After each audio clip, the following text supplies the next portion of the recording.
Welcome into this Wednesday edition, Blue Sky Live here with you today. Chase Parham and Neal McCready. He is in the Clark Ford studio. We have a little tighter window today, so I go ahead and apologize to any of you. We have a little shorter segments. We're on a bit of a deadline this morning, but it's cool. We're getting started a little early as well, and we're back with another podcast later today. Remember, hand raise, guys, this afternoon. I haven't even asked Neil, but I'm assuming around 4:15, 4:30, something like that today as Yeah, as we're getting something like started. that, and we'll have a kind of a hard out on that one too because I've taped with Pete tonight. Usually we tape but sometime between 7 and 7:30 Central, depending on when he's ready. Pete has another job beyond being MPW's football expert, and so we have that. The Butcher versus the Dance Instructor Week 3 will live stream around 12:30 today. So a lot of programming today. And then hand raise guys this evening instead of tomorrow evening. And it's strictly because of me. I know it's inconvenience for some people, but I've got a house full of people and I would like to sleep in a bed Thursday night as opposed to outside on the street. I mean, you've only got a few people coming in. Not like you've done a lot of housework or anything over the last 10 days. I mean, it's pretty much the same as it's been for the last few months. It's fine. I mean, as I've said, we'll get to Kaiser flooring here in a little bit. You can discuss that. But the effort to make the house perfect for people who grew up in the house and know it to be imperfect has been funny. But I get it. I now understand. I've told you this. I think I've said this on the podcast. I used to think, well, my mom would want to make everything. Everything felt like it was very planned when all the boys came home, and I get it now. I see it. I'm seeing from a different perspective, and I'm like, I understand. On the flip side, Sunday afternoon is going to be a depressing time. Oh, that's in this true. house. I didn't even think about that. Yeah, I mean, the kids will be gone and the project's over. Gonna be some air coming out of that balloon, my friend. I mean, we're gonna figure out something. Gonna have to find a project. For anybody in the stream, I'm aware that I have a weird glare on my head in the camera. It's the first day I've seen this, and it's coming from the overhead light. So I have no idea why today is any different. I have no answer for you. I'm not sure. Maybe something about the Earth's rotation or whatnot, but here we are. I apologize. I have no clue. I turned the camera on this morning, and here we are. We'll get into today's always very serious Wednesday show in a minute. Before that, I'll tell you about Blue Sky locations all over the state of Mississippi, up and down I-55 throughout North Mississippi. And if you got a Blue Sky, you probably have a Sweet Daddy's nearby as well. With Sweet Daddy's, you get plenty of catering options. You get lunch special options. $5.69, couple sides, bread, any size fountain drink, and catering for your family, extended family, or maybe your office, corporate events, and more. They can help you out there with Blue Sky and Sweet Daddies. And again, coming to you from the Clark Ford studio. It's not needing to wipe it off. I will wipe it off again, but I have done that. It might be global warming. It could be. It's climate change now. It's not global warming. Oh, okay. Well, you admitted it yourself. We've moved a month. Hence climate change. Well, so let me, before we tell you about you Clark said it Ford, yesterday, Neil. No. I'm telling you, you already admitted it. We live on this big rock that hurtles through space. It's been here a long time, and it's like a very small speck in a How much long? bigger. How did it get here, Neil? You want to go into that this morning? There was a big bang. Okay. I mean, however you want to think that it came to fruition, it was a long time ago. All right. And I mean, to think that like some emissions from a factory in Michigan are impacting is just, God bless you. Yeah, Todd. Yeah, it's definitely the reflection from the picture behind me. It's just never been there before, so I don't know why it's now. Was it a good wipe? It's now reflecting. I don't know. I mean, I could take the picture off the wall, but that's all I got. I can tell you, this show's got every chance in the world to go off the rails. We're actually in a better mood than I was anticipating based off pre-show and both of our 30 minutes prior to the start of said broadcast. So it's okay. It's fine. I mean, as we were doing pre-show, I was firing off an email that It was very polite, sort of. It was fine. did it read polite? I mean, polite might be a stretch, but it might have been slightly respectfully. terse. I use the word respectfully, which always implicates that, hey, I don't really feel respect here, but I'm going to say that I do. No offense, but you're. but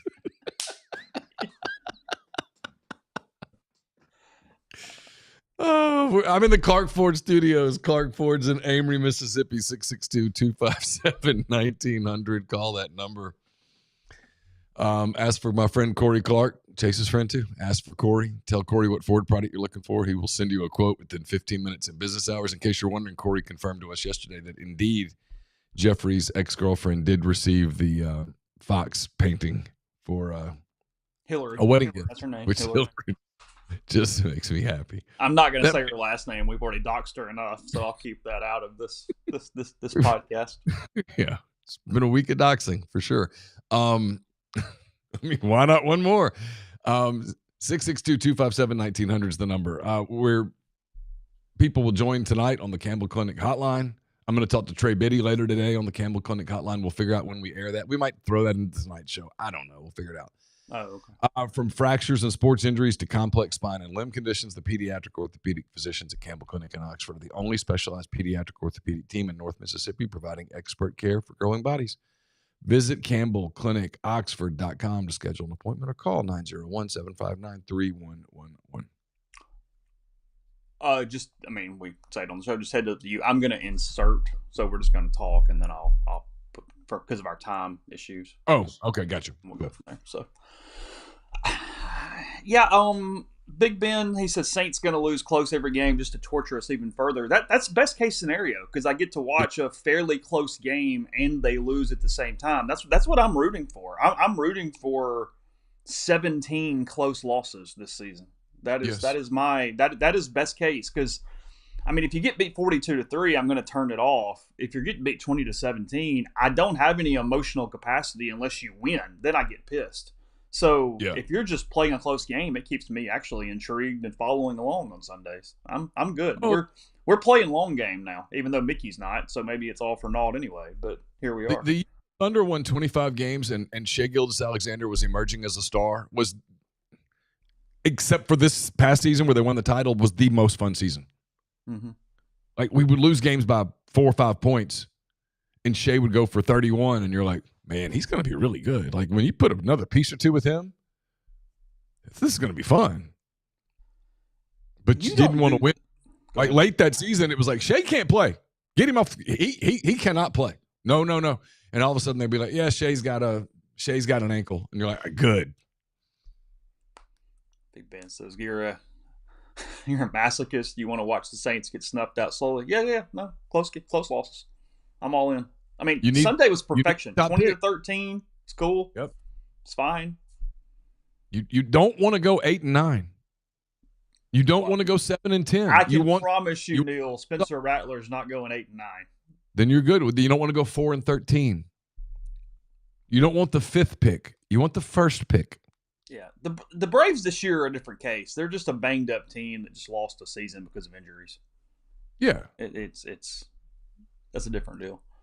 Well, the Braves kind of had a bad karma season coming, because they had a couple of really good karma seasons where like every trade worked out, everybody kind of stayed healthy, every move worked out, and then just kind of the way the law of averages work, You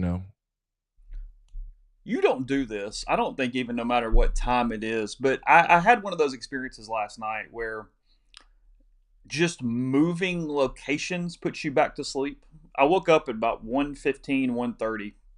Nothing was really bothering me, but I just had stuff in my mind, calendar, days. I could not turn my brain off. I lay there for, 2 hours probably. Oh, no. And then I moved to the couch, and within like 10 minutes, sound asleep until it's like 6 o'clock this morning. If I move locations and try to sleep anywhere else, I will fall back asleep. I should have done it earlier. I was being stubborn myself to try to continue to fall back asleep where I was. There is something just simply changing your surroundings, and you will fall back asleep every time. Yeah, I give myself 15 minutes. It's not long enough. If Because I you wake don't go up, lie somewhere else. You get up. well, sometimes I'll just go sit on a couch or something, and you're right, I'll get tired again, and then I'll go back to bed. Okay. And if I have But you go a back to bad, bed. You don't sleep in that location. I mean, no, I probably could. Um, if I have a nightmare, I'll get up and change locations for a minute. Okay. Change the karma and the juju a little bit in the room. Just to, yeah, because I'm afraid if I go back to sleep in the same spot, that the nightmare is going to continue, like the sequel, part 2. And mine are always horrible, so I don't need a part 2 to the really bad one. You have really intense dreams? Yes. Do you really? I have intense nightmares. Really? Oh, yeah. Where I scream so loud that the house wakes up. No kid? I don't think I knew that. Yeah. Yeah. Really intense, vivid nightmares.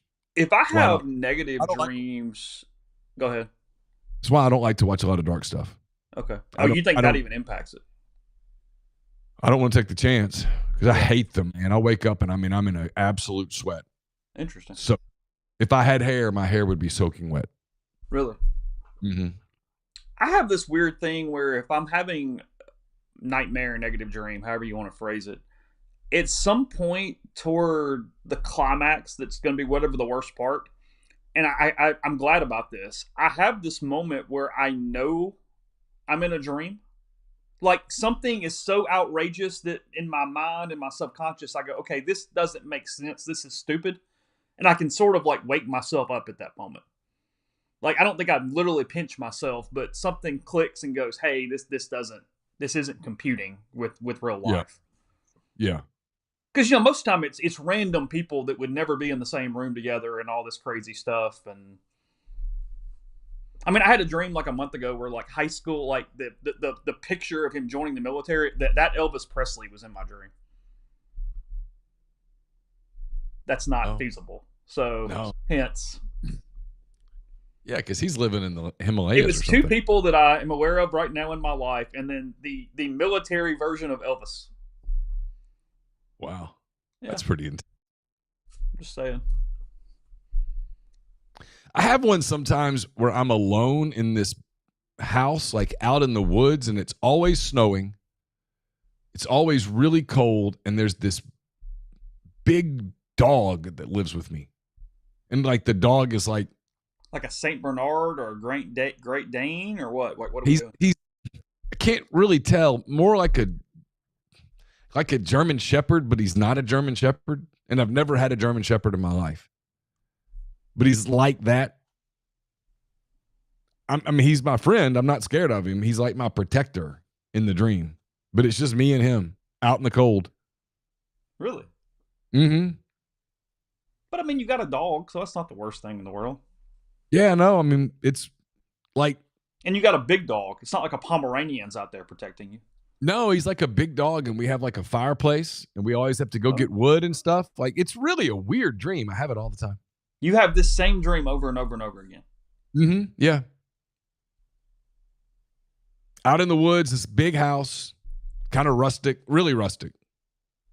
Like a cabin. Kind of like a cabin, but a very modern cabin. And it's just me and the dog. Yep. Wicked says beautiful dog. He says dreams have maybe 5 a year. You have them every night. You just don't remember them. Some people don't remember any dreams. This is kind of freaky. Tim says, I sometimes have sleep paralysis and see the man with the hat hovering over me. It's terrifying. Apparently, it's a worldwide phenomenon. Oh. I've never had that. That's like the old woman? Yeah, Neil's companion. She just needs a little loving, that's all. Yeah. Just kind of in the mood. Nash, worst sports show ever, talking about dreams. Yeah, if this is your first episode, sorry. Wednesday's not the day for you, bud. That's not the episode. There's a system to this. We look back, we look ahead, we act like idiots, and then we preview lines on Thursdays. This is not going to be a tease. I'm literally going to tell the truth, which is we're hearing some things about stuff around the Ole Miss program that we don't have any way to confirm or frankly to deny.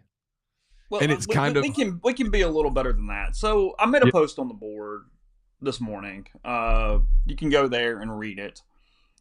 Austin Simmons has been at a boot this week. That doesn't mean anything at all, actually, outside if he has an injury, because they put the most minor of an injury in a boot simply to take pressure off of it and to facilitate healing, no matter how injured or not injured the player is at that point. So all that means is there's a ding or a bang up in some version.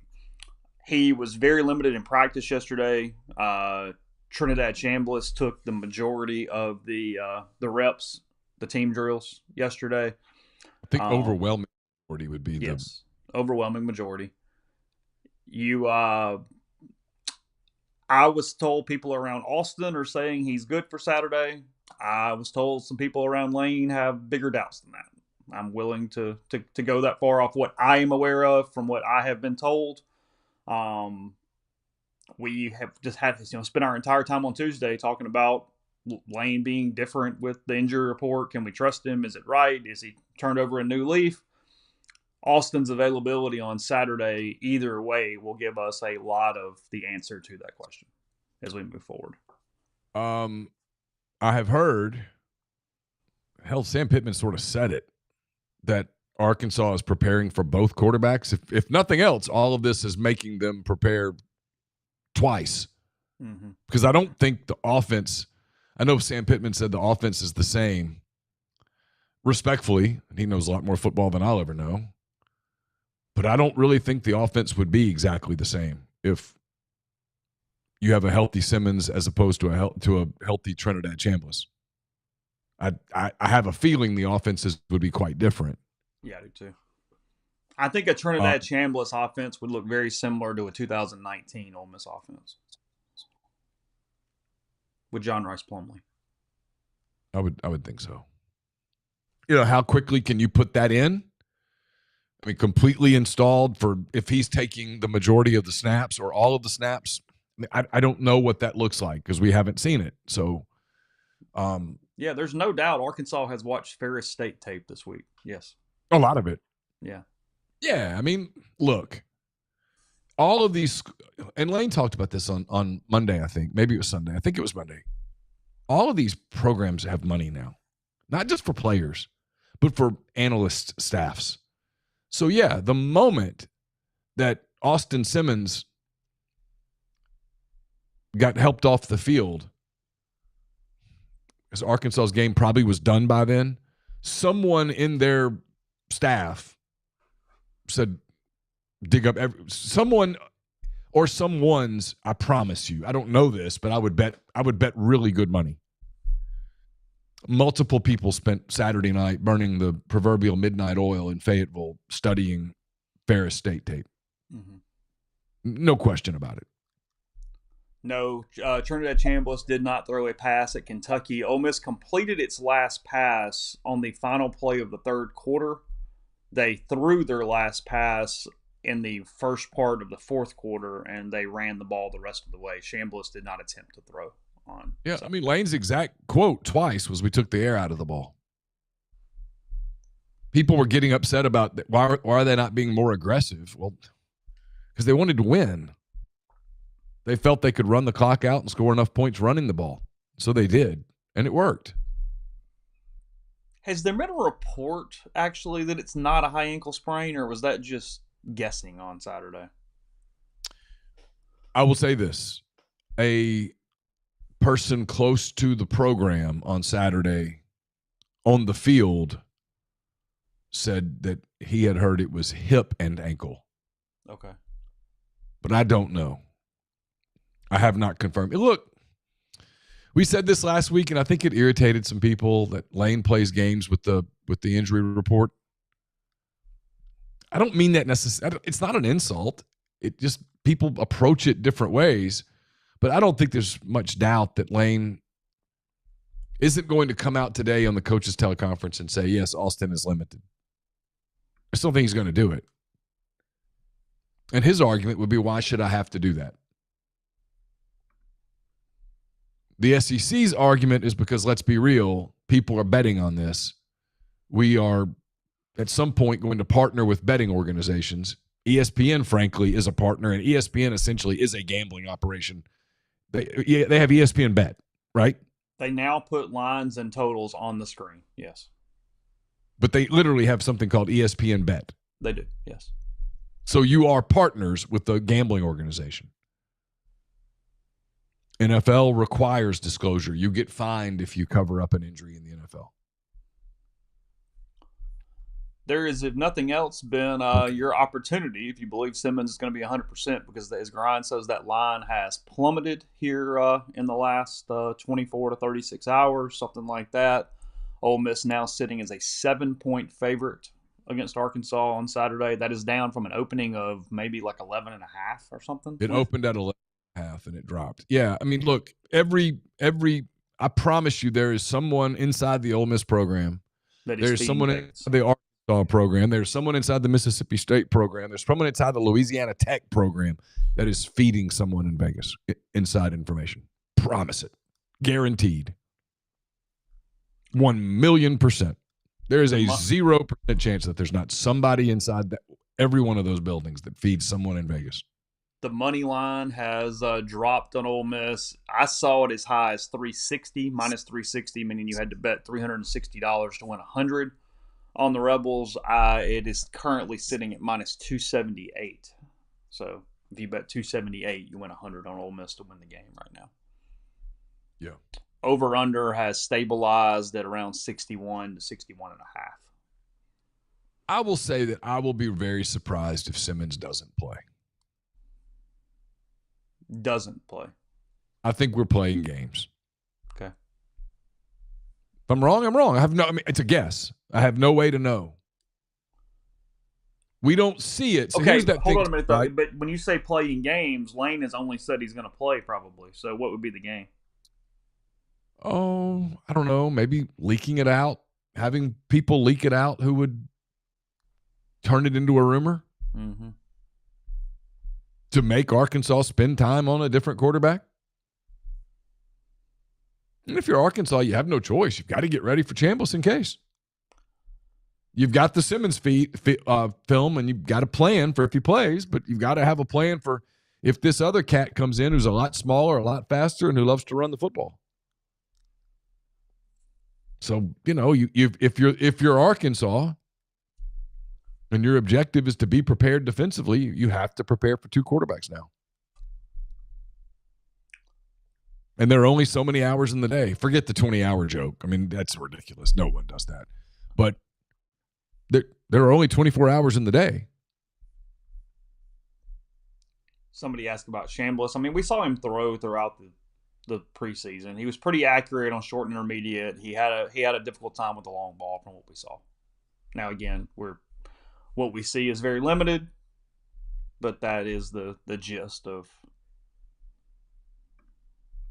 what that looked like at the time. So we'll see. I was told Luke Haas did drills yesterday, but didn't do much or did not do team activity yesterday. Yeah. It still feels like a week away to me. His deal's interesting because initially what we all heard was LSU at the earliest, probably Washington State coming out of the bye week. I'll give credit where it's due. Ben Garrett with On3 had a report months ago. I think report would be the right word, that the recovery was going much faster than that and that an earlier return was possible. Lane on Monday said he thought he would play, that he's worked really hard and that the next couple of days would determine it. So he left an out. So if he doesn't play, no one can go, Lane Kiffin lied. No, he didn't. It's, I mean, look, these aren't typical people. Like these are athletes. I would be a little surprised given Haas's injury history if you rushed it. The knock on him at Arkansas was that he couldn't stay on the field. Mm-hmm.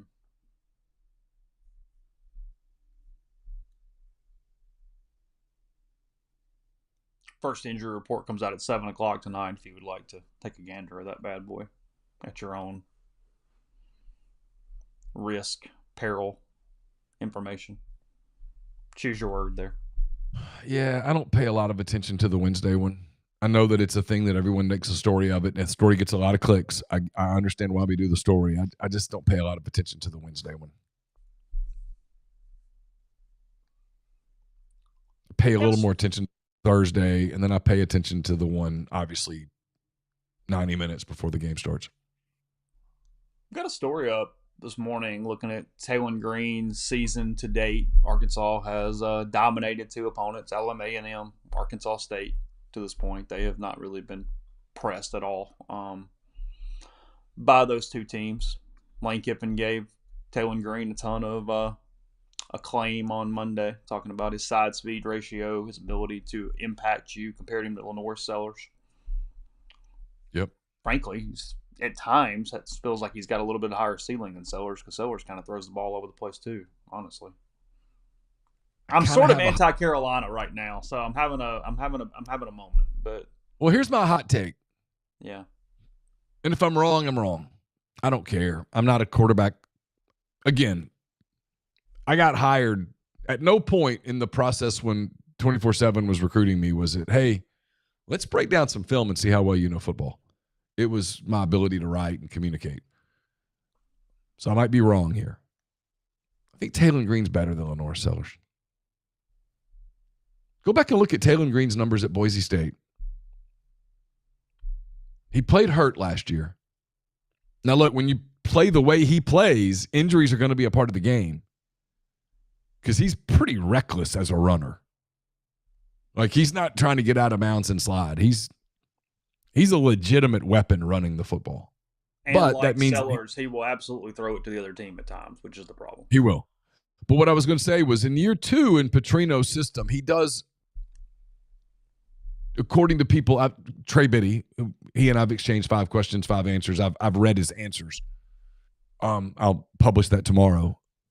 But he does look more comfortable in the offense.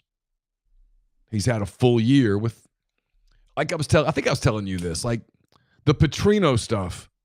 This is what the social media part with me where I just like, oh my God, it's been ages. Yes, we can continue to make the motorcycle joke all you want. You can talk about him leaving the Falcons in the middle of the night. Great. He's still a really elite offensive mind. And now he's had a full offseason and a summer with Taylen Green. And now Green's healthy. And he's playing better. The numbers are better. Now it's against nobody, as you wrote today. But he's looked better against nobody than he did last year against nobody. What does that mean? I don't know. But I think he's a better player today than Lenore Sellers is today. So, Green to date this season, there's an odd stat in here. We'll get to it. And it shows you that they haven't been pressed. It's kind of evidence of the lack of resistance that they have faced from the SWAC school and the Sun Belt school here. Arkansas State still in the Sun Belt? Is that right? Yes. Okay. Yes. Sun Belt for the Red Wolves. So he's 41 for 57, 561 yards, 10 touchdowns, 2 picks. Both his picks, by the way, have been with clean pockets.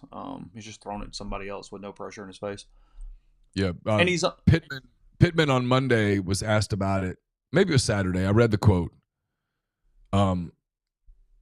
He was simply making a wrong read, and they had to correct it. And once they corrected it, he didn't throw it again. But he did throw 2 on just bad reads where the pocket was perfectly clean. His average depth of throw has only been 8.9 yards. He's not throwing the ball very deep. He's throwing things short. Guys are grabbing it and out-athleting in these first 2 weeks. So, again, the game plan for Arkansas will almost assuredly be different than the first 2 weeks because Ole Miss has such a rise up and increase in talent level and everything else and what they have played to date. But the point I'm making is and I think it shows just how little that we know beyond he's done a really nice job against inferior opponents, is that he has only attempted 1 pass to the left side of the field this season. In 2 games, he has 1 throw left of the hash mark on the left side of the field. He has 6 to the right side, and he has thrown 47 passes between the hash marks.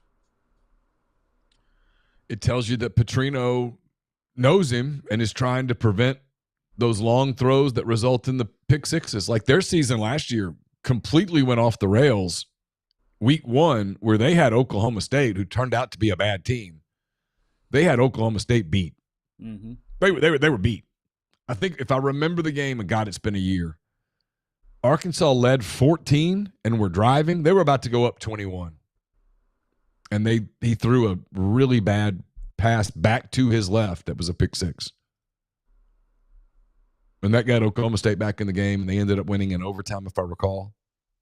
They did. Yes, that's correct. Petrino's had him for a while now. Look, Petrino's going to have a good plan.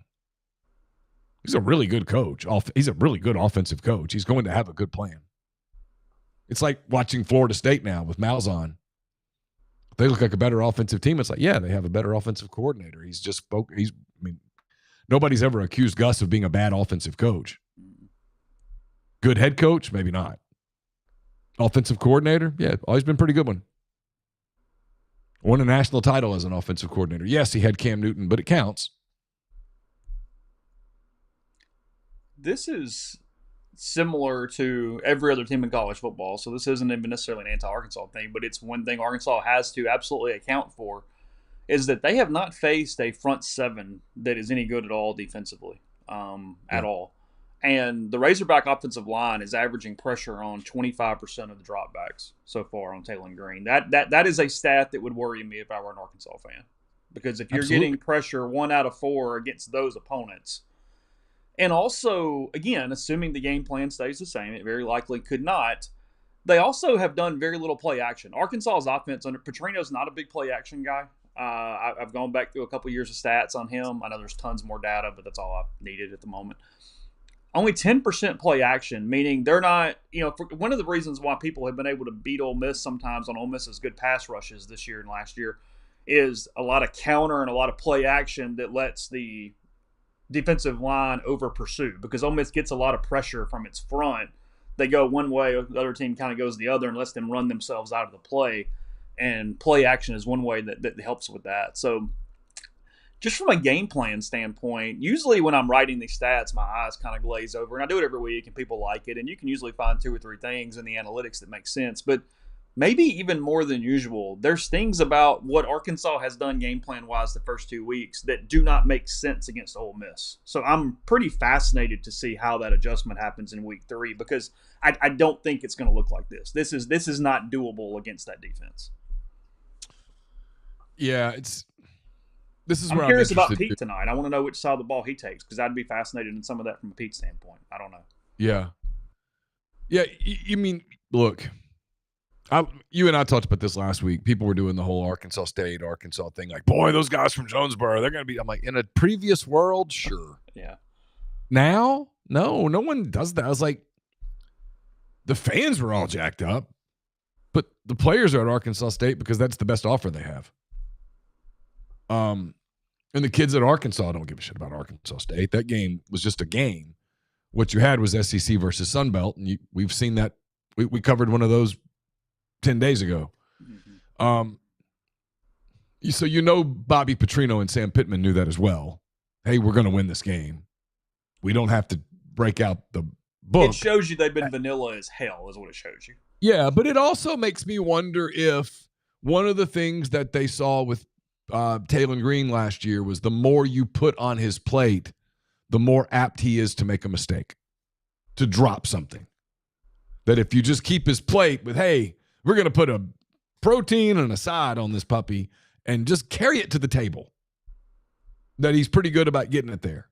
But if you start, hey, we're going to put some salad here, we're going to throw a roll on top, all of a sudden the plate tips over.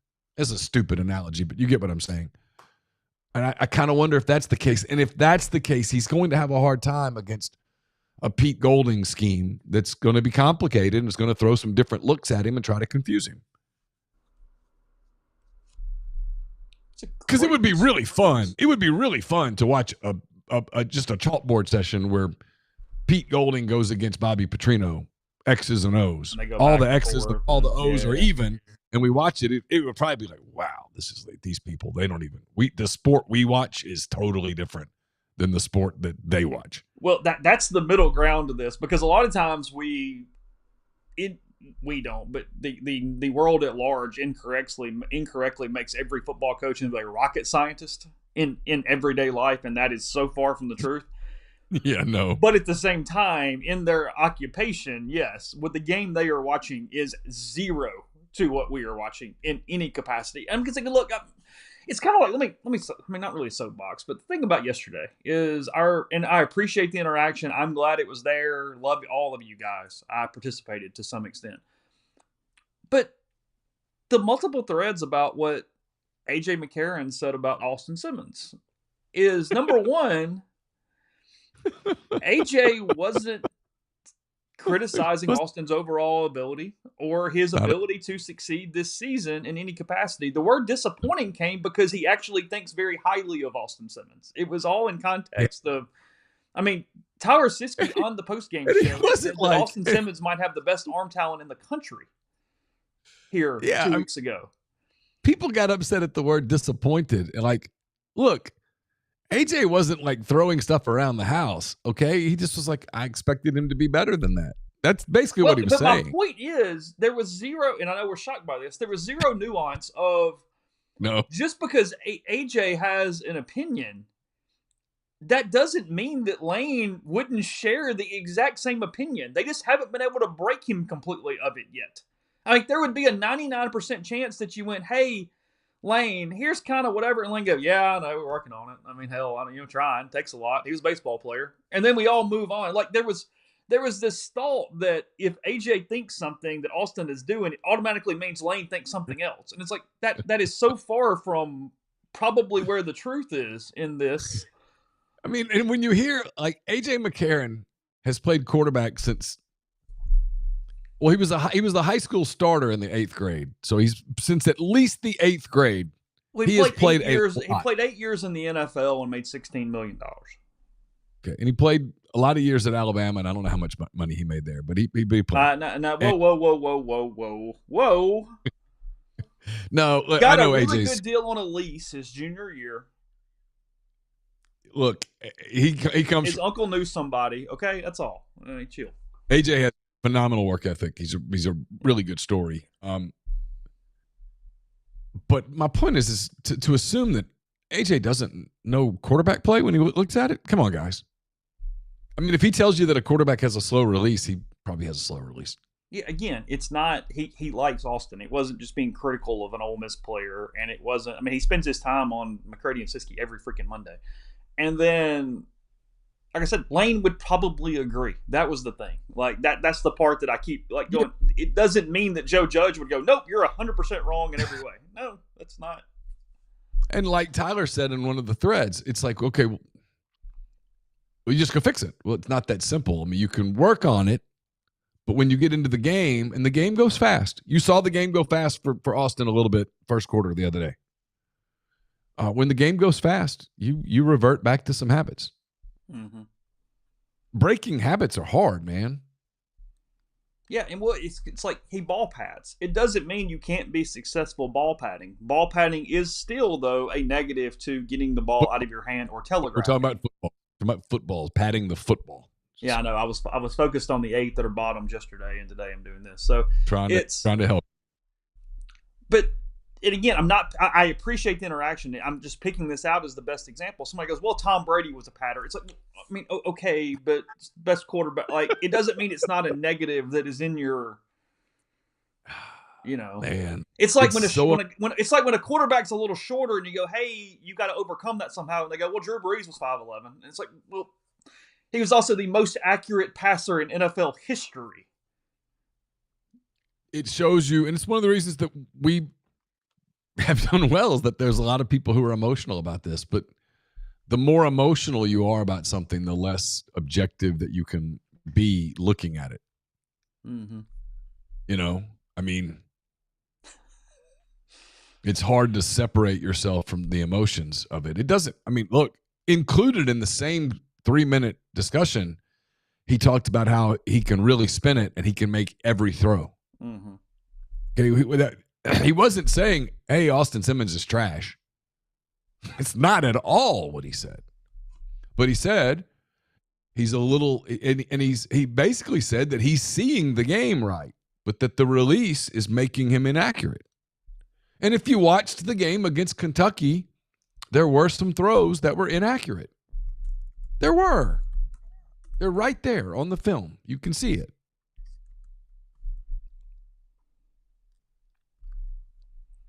But he wasn't being critical. He wasn't saying, "Hey, they should make a change. They should, this kid can't do it."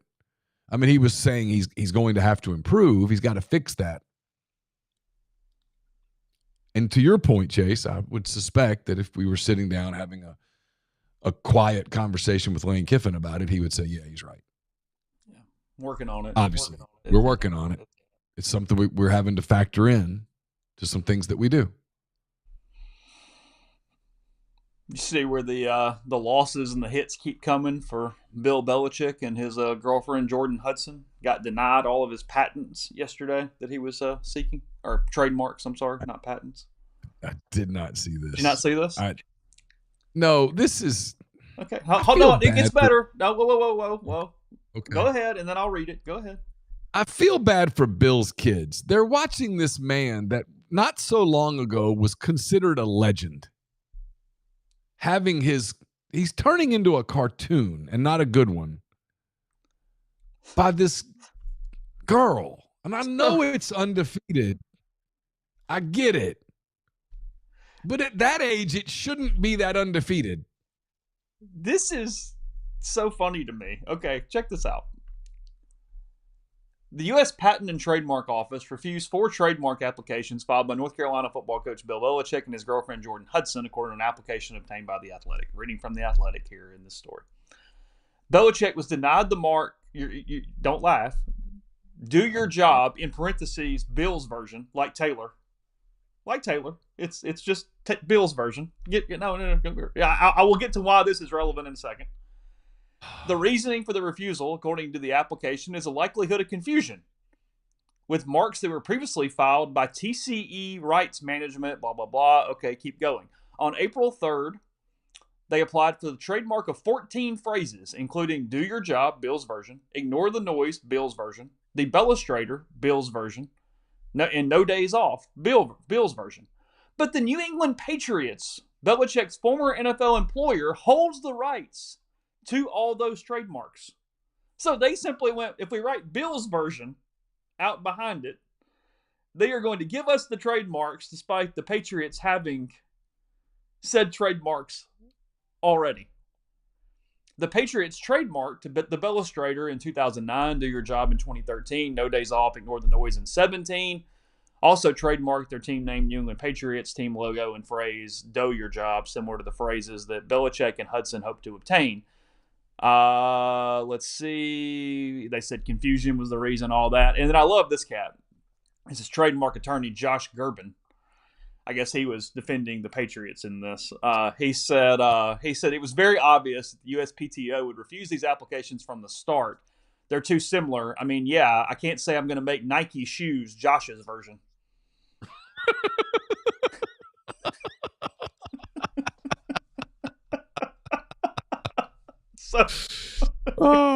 It's like that. I mean, this is like Lindsey Miller Esquire in the courtroom. Oh yeah, there's no doubt. Like Josh, he said, "No, I got this one, guys. I'm gonna head in for this one. Don't worry. Yeah, I got it." We probably could send an intern. Nope. I'm going. Yeah, but we have this bigger. No, I'm going. Got to see this. Sometimes you got to entertain yourself. Brent, she can't be worth any of this. Well, I don't know. We're No, I'm with Brent. We're far down the road at this point. I'm with Brent. I mean, how old is Belichick? 70 something.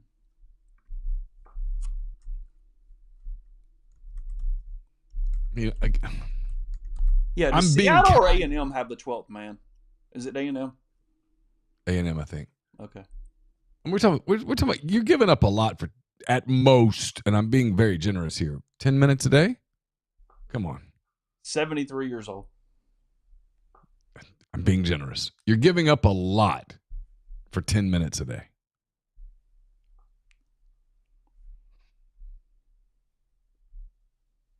He has 2 children, Stephen and Amanda. I feel bad for Steven and Amanda right now. Steven is the defensive coordinator at UNC, so he's seeing all this firsthand day to day. Yeah, this is probably rough. Probably really rough for Amanda. I can't tell what Amanda is doing. Oh, And she's the head lacrosse coach at Holy Cross, maybe. And if I'm throwing it all away in my 70s for 10 to 15 minutes a day, it's not her. They have scintillating conversations now. Break down the cover too.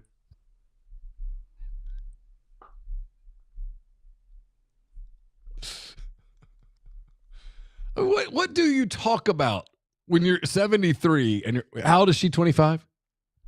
She's older than that, isn't she? What are they?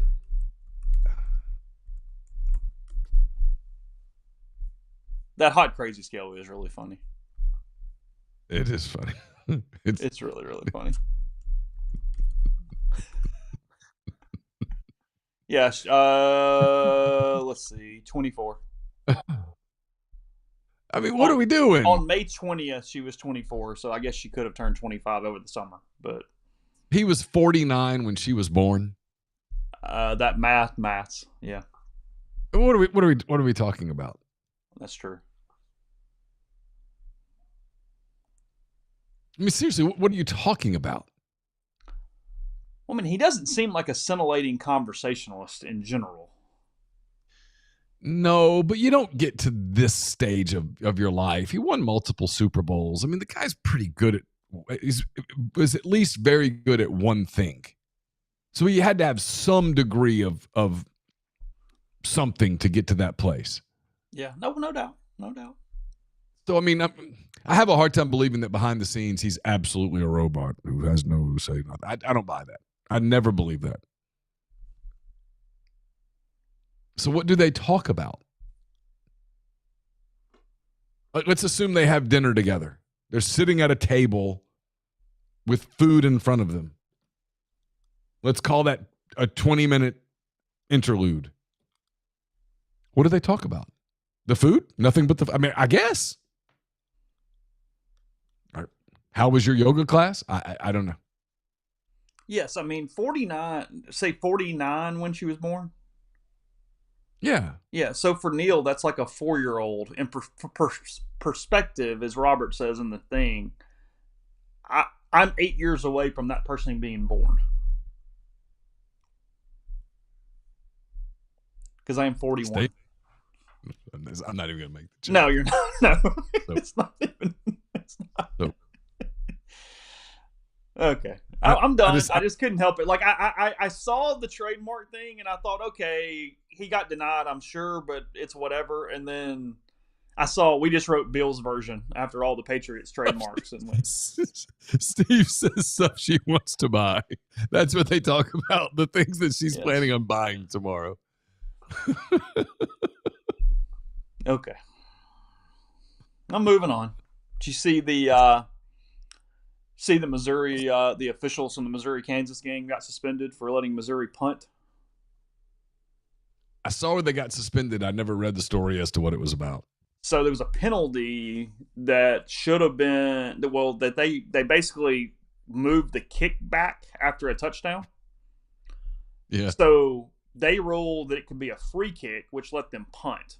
And instead, it should have been just a 5-yard penalty on the end of the thing, and it impacted something. So they got suspended, which I'm surprised they got suspended because officials have had way more egregious things than that and had no penalty at all. So it's odd to me that created that level of animus. Big 12 crew, right? I believe that's correct. Yeah. I would assume it's usually a visitor crew. I could be wrong, but I mean, I could find it real quick. Let's see. Let me see which one he was in. The Big 12 has suspended an officiating crew that worked Kansas, Missouri. Yeah, they should have assessed Missouri a 5-yard penalty for an illegal kick. play violated, whatever. A kickoff is a free kick that starts each half and follows each successful blah, blah, blah. Anyway, yeah. Whatever happened, that's the case. I'm going to give Zach Selman some credit here, the Mississippi State athletics director. He's got a story in Sports Business Journal with a friend of the pod, Ben Portnoy, who used to cover Mississippi State, now writes for SBJ. And State is bringing back the interlocking MSU logo, from the 90s and early part of the 2000s.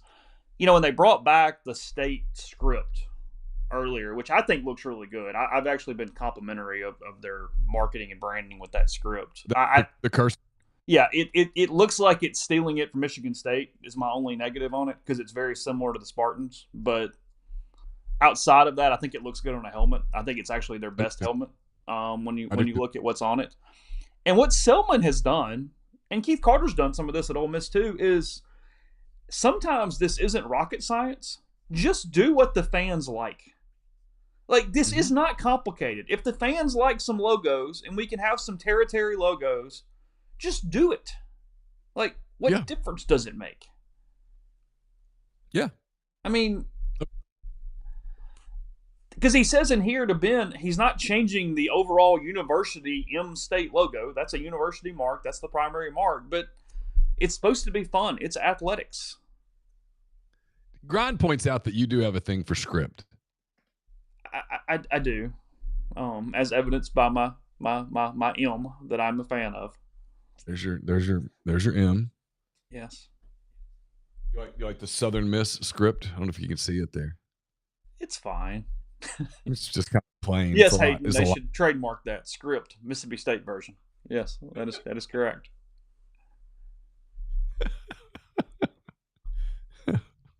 They should. Script M, Chase's version. Yes, exactly.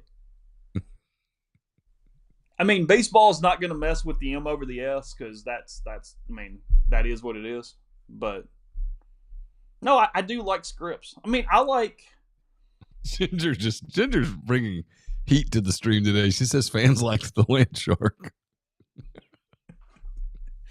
Okay, touche. Says Chase loves his Marucci hat. It does kind of look like Marucci. Okay, it's fair enough. I'm in. And you're not wrong. It's fine. But point being to all this is Selman makes sense to me. It's like don't overcomplicate this. If you can get PR points for just having a logo that fans like, okay, it's cool. Yeah. What difference does it make? Yeah. Put it on the helmet. Yeah, agreed. Put it wherever. It's fine. So it's all good. Speaking of Marucci, I kind of forgot to mention this. Probably should. Ole Miss got its 2026 baseball schedule announced yesterday, and it is one bitch of a schedule in conference play. Just go ahead and hit that up off the top. Check this out from a road venue standpoint in league play. Ole Miss opens SEC play at Texas. They go to Gainesville. They go to Knoxville. They go to Fayetteville, and they go to Tuscaloosa. Tough place to play. Of course, in the league, I mean, outside of like Vanderbilt. Well, that's the problem. They don't outside play, of Missouri. Like that's the catch here. They don't play South Carolina and they don't play with Missouri. Yeah. And when you miss both of those, it creates. Of course, last year they got both of them. They are very much on a pendulum of every other year right now. Yes, that's what's going on. That's a road slate right there. I mean, you're just trying to survive those 5. I mean, you're trying to get 5 and 10 on the road? I mean, theoretically. Yeah.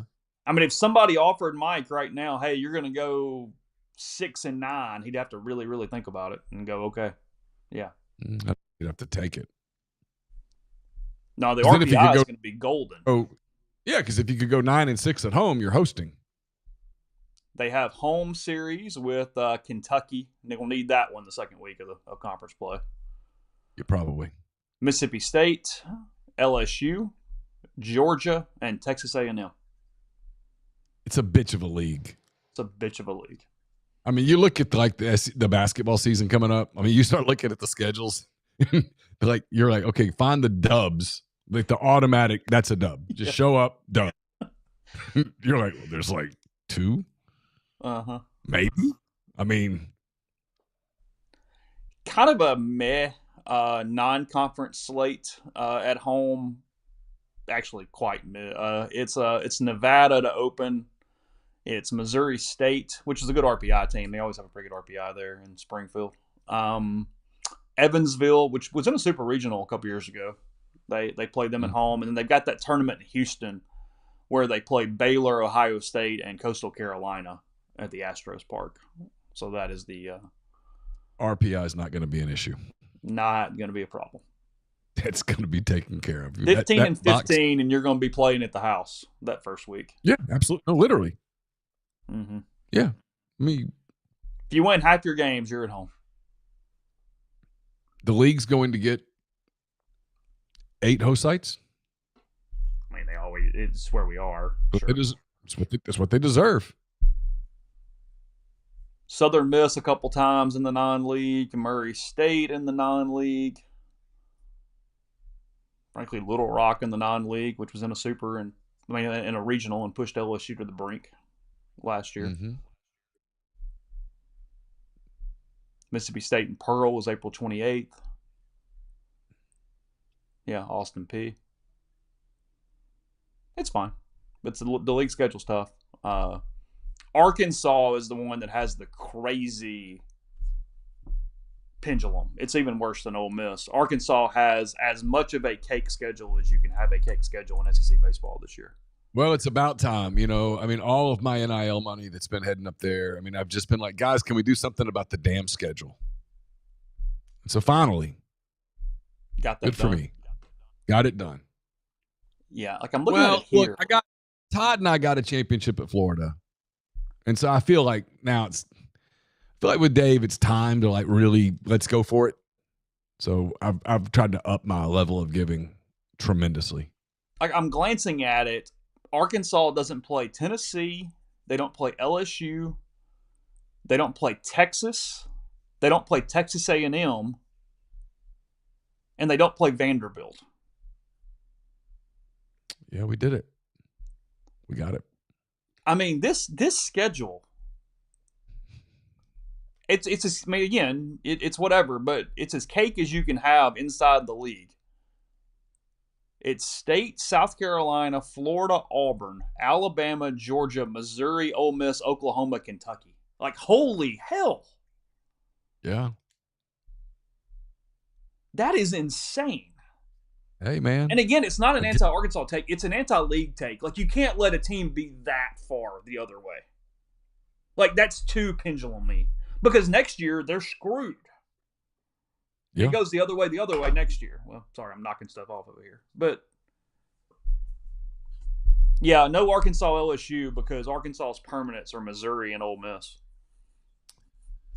I wrote about this in the mailbag. The league has a hard time with – Arkansas is one of the teams the league has a hard time with, like, figuring out what to do with how to do rivalries. Like in football, they have a problem with Arkansas. It's one of the reasons I don't think Ole Miss Arkansas is going to be a permanent opponent. Arkansas has 3 trophy games. Mm-hmm. How do you get rid of the trophy? What do you do? It's like the league really wants the Arkansas-Missouri thing to be something. The league really wanted Arkansas-LSU to be something, even though I don't think the two schools look at each other as anything. Yeah. And then Arkansas-Texas A&M have a thing. Mm-hmm. And then Arkansas, I think if you polled their fans, they would tell you that Texas is the game that they want to play. And I mean, Ole Miss and Arkansas should have a hat they play for. They should have come up with something. It's a big hat. I think that would. You laugh, but I'll tell you that I think if they I think if there was something connected to that game other than the fan bases hate each other, I think you'd have a better chance.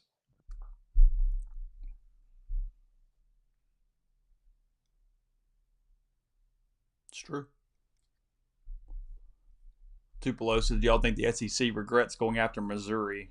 They wouldn't do it today because they don't care about footprints the same way from a TV market. That was an overplayed thought at the time that was not correct. Getting into Yeah. St. Louis and Kansas City did not do what they thought that mattered at the moment. Right. So yeah, they would not do it again if it were to be done again. I think that's true. But do they regret it? Nah. It's fine. Yeah, they're fine. They've had a hard time finding a place though. They haven't really. Yeah, they don't have. They haven't found a rival or a story. Well, you just saw it last week. Like the Kansas thing, Kansas and Missouri. Like you watched that, and oh, that's a rivalry. Mm-hmm. That's big. Like the way the players reacted to winning that game. That was big. Like they don't react that way when they beat Arkansas. Mm-hmm.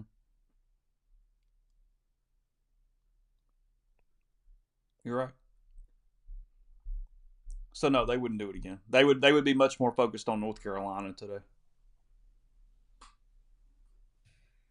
Knox, I'll just tell you that if you told me the SEC expanded to 20, Kansas would be one of the schools on my list that I would go maybe. That wouldn't shock me. My Twitter just calmed down this morning after the Pittsburgh announcement with the season opener next year of fights in my mentions between Pitt fans, Penn State fans, and Louisville fans. Really? Full of those three teams. Not West Virginia? No. It was Penn State and Pitt fighting about how Pitt actually plays people in the non-league and Penn State doesn't. And then it was, for some reason, Louisville all frustrated in the mentions because they said Ole Miss is ducking them. Oh. Yeah.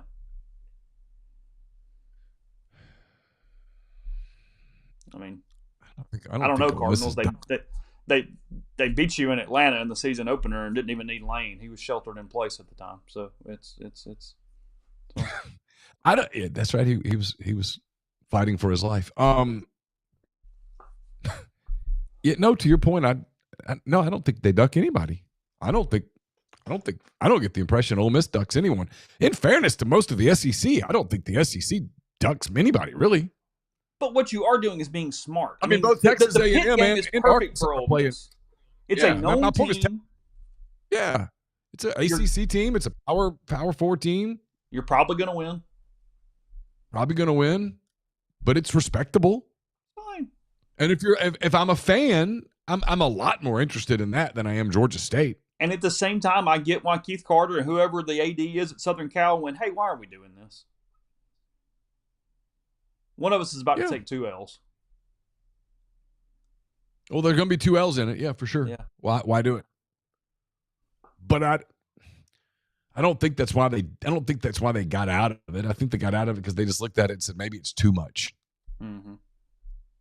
And the coaches looked at it and went, this is too much. I mean, that would be a huge distraction for an Ole Miss team like the Lane thing. If Lane were playing USC this year. Did you get the little promotional email from ESPN yesterday? I don't think so. I had a busy day, man. I didn't see a lot. I was just trying to keep my head above the water. I had a lot going on. I had a long list, Chase. A long list. Did you? Of things to do. Stocking up for the weekend? That was on the list. Had to get a couch upstairs. How'd you get the couch upstairs? Just hard work, man. Did you really? I did. Okay. Schwarber, first player in the National League to reach 50 homers. I really don't want to talk about Kyle Schwarber. Okay. Hey, he helped you back in the day. You want a hot take? Kyle Schwarber's going to make the Hall of Fame. Okay. Kyle Schwarber is going to be the one player from the Cubs World Series team that goes to the Hall of Fame. Oh, really? And they cut him. Oh, wow.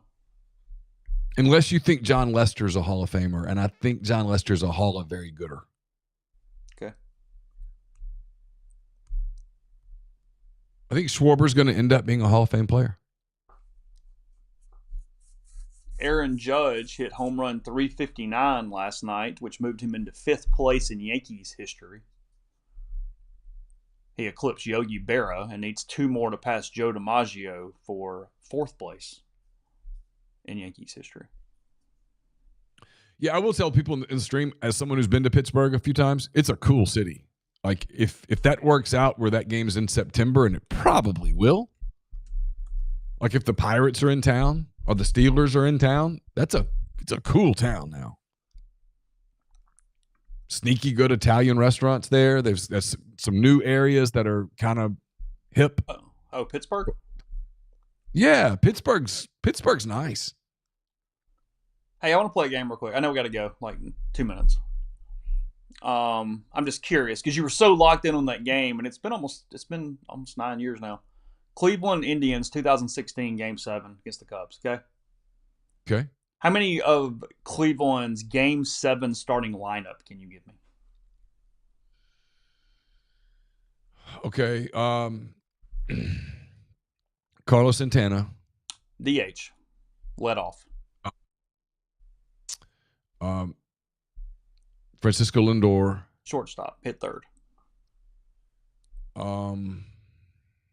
Oh gosh. Somebody hit a big home run that thought you lost it. Yeah. Rajay Davis. Yes. Played center field and hit, I don't know, 7th, 8th, 9th, somewhere in there. The third baseman who played forever there. I think is still there. Jose Ramirez. Oh god. Yeah. Ramirez.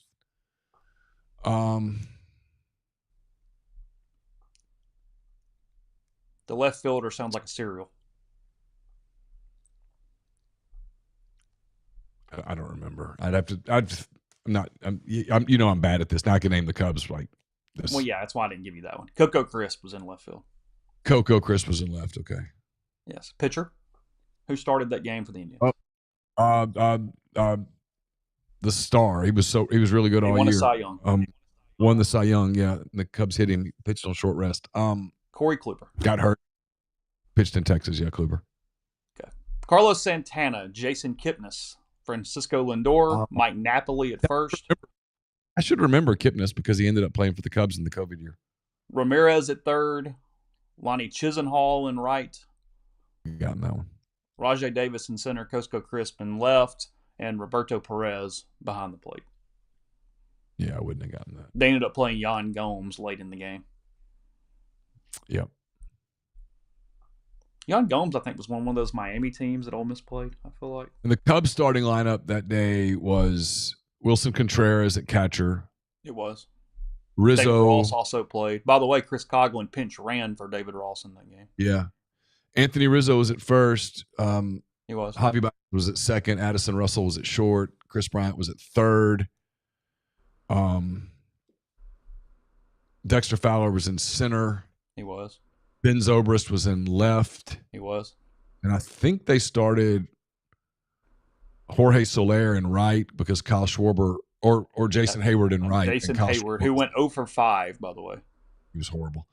And then Schwarber was the DH. He was. He hit second. And they started Kyle Hendricks. They did. John Lester, Aroldis Chapman, Carl Edwards, and Mike Montgomery finished the game. Yep. Alberto Almora ran for Schwarber at one point. Carson's got a Mike Montgomery signed baseball. Does he really? Yep. Because we went to the convention the next year. That's right.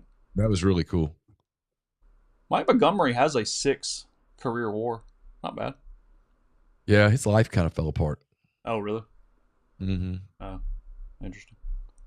So, all right, just a little game there to finish up. Again, hand raise guys coming up. I don't know, sometime after 4:00 today on the network. As I said, he'll go straight into Pete. Probably need a minute there of a break time, so we'll have somewhat of an out between those two shows. So Rebels247.com got content up, more coming, and then we will have hand raise guys here in a little bit. Take care.